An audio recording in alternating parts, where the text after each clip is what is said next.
Well, before I became a Christian, I guess I was just an ordinary bloke, or would have said I was.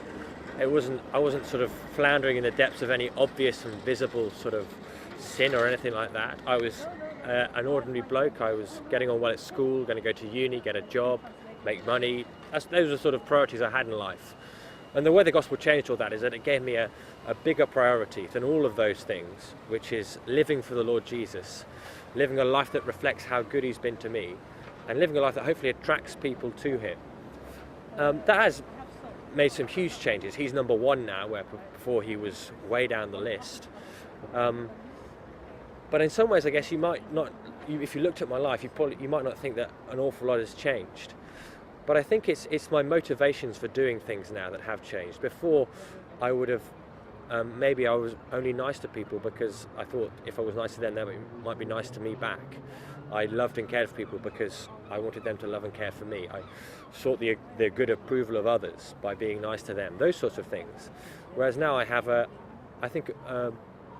greater motivation for doing good, for caring for others. And that's because of how good God has been to me and how much he's cared for me.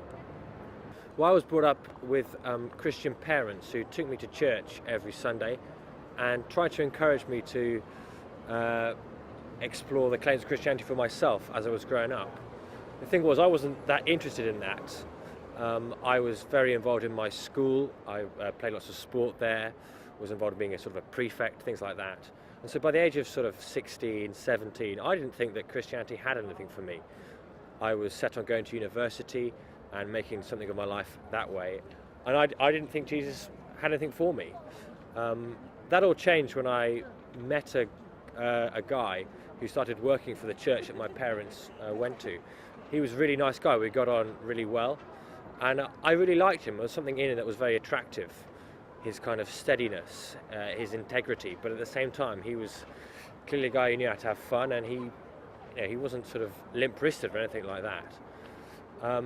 One day he asked me if I wanted to read the Bible with him.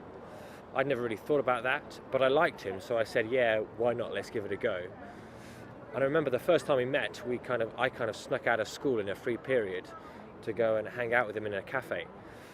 And I basically said to him what I just said to you. I'm not that interested in Christianity. I don't think it has got much for me. And then he said, well, why don't we open the Bible together? And that first meeting was followed by a good 10 or so others. And we kept on meeting. He kept on answering my questions about Christianity. And eventually I saw that although I'd been ignoring it for so long, I couldn't ignore it any longer. It was too important a thing for me to just put under the carpet and forget about. Why I bother with the gospel is because it is true, because Jesus Christ really lived and died and rose again 2,000 years ago, and that changes everything for me. He's the most important person in history, and he says some really important things that I had to listen to.